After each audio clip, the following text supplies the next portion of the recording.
The world of earthworms.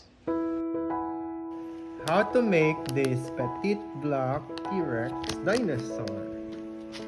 First you put all the blocks in.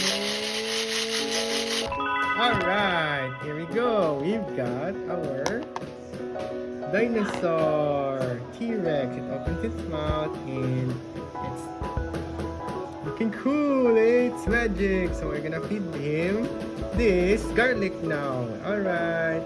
Chomp, chomp, chomp. Oh, doesn't like it. So, hello, it's you. It's beautiful. And thanks for watching. Roar, roar,